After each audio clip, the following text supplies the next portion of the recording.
Hi అండి, అందరికీ నమస్కారం. ఇది నేటి వీడియోకి కంటిన్యూషన్ అనమాట. మేము అరుణాచలం అయితే దిగిపోయాము. సో, మేము ఈ టెంపుల్‌కి దగ్గరలో యూట్యూబ్‌లో సెర్చ్ చేస్తే ఒక ఆంధ్ర అనేది కనిపించిందనమాట. సో, అక్కడికి వెళ్ళిపోయాము. 200 ఇస్తే మనకి బ్యాగ్ పెట్టుకోవడానికి లాకర్, మనం ఫ్రెష్ అవ్వడానికి ఫెసిలిటీ ఉంటుంది. సో, ఇప్పుడు ఫ్రెష్ అయిపోయి దర్శనంకి అయితే బయలుదేరిపోయాము. ఎందుకంటే మాకు గిరి ప్రదక్షిణ అయిపోయేసరికి టెంపుల్ అయితే క్లోజ్ అవుతుంది కదా అనేసి ముందుగానే దర్శనం అయితే చేసుకున్నాం మేము.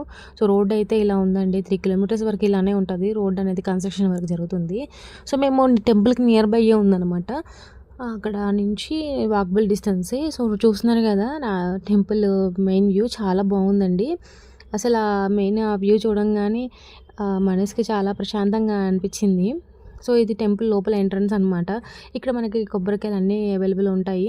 వీళ్ళు ఏంటంటే లోపలికి వెళ్తుంటే దర్శనానికి మనకి టెంకాయలు అంటగట్టాలని ట్రై చేస్తుంటారు. లోపలికి యాక్చువల్గా టెంకాయలు కొట్టాల్సిన అవసరం లేదు. మనకి ఫస్ట్ టైం వెళ్తేటప్పుడు మనకి ఐడియా ఉంటుంది కాబట్టి వాళ్ళు చెప్పినట్టు తీసుకెళ్తాము.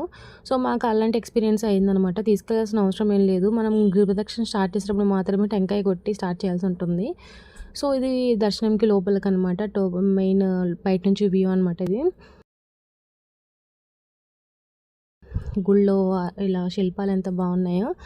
సో, ఇవన్నీ ఇది చూసుకున్న తర్వాత మేము లోపలికైతే వెళ్ళిపోయాం. 50 రూపీస్ దర్శనం అనమాట ఇది. 50 రూపీస్ ఇక్కడ ఎవరికైనా కానీ 50 రూపీసే అనమాట. ఫ్రీ దర్శనం ఉంటుంది, 50 రూపీస్ ఉంటుంది. మోర్ దెన్ అంతకన్నా ఎక్కువ టికెట్ ఉండదు.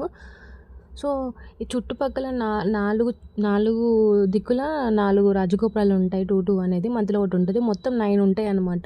సో, ఆ వ్యూ అనేది మనకి టెంపుల్ ఎంట్రన్స్లో అనేది ఇక్కడ చూపిస్తూ ఉంటుంది ఒకటి. ఆ డిస్ప్లేలో పెట్టుంటారు ఇట్లాగా. సో, దాన్ని బట్టి మనం వెళ్ళాలన్నమాట. సో, టెంపుల్ లోపలికి అడుగుపెట్టిన తర్వాత అయితే చాలా హీట్‌గా ఉందండి. అంటే సీజన్‌తో సంబంధం లేకుండా ఇక్కడ టెంపుల్ అలా ఇప్పటికి హీట్ ఉంటదంట, అగ్నిలింగం కాబట్టి. సో, చూస్తున్నారు కదా, మేము ఇంకా దర్శనం అయితే చేసేసుకున్నాము. దర్శనం అయితే చాలా అంటే చాలా బాగా జరిగింది. ఆ శివయ్యని చూసిన తర్వాత చాలా హ్యాపీ అనిపించింది. ఇంక దర్శనం చేసుకొని అయిపోయిన తర్వాత ఇంక మేము గిరి ప్రదక్షిణ స్టార్ట్ చేయడానికి బయలుదేరిపోయాము. ఇంకా ఫర్దర్ వీడియోస్లో నేను చెప్తాను మీకు గిరి ప్రదక్షిణలో ఎలాంటి ఎక్స్పీరియన్సెస్ అయినాయి ఏంటి అనేవన్నీ మీకు చెప్తాను. మోర్ అప్డేట్స్ అనేవి నా ఛానల్ని ఫాలో అవుతూ ఉండండి. సబ్స్క్రైబ్ చేసుకోండి. అంతే ఈ video. Thanks for watching. Bye.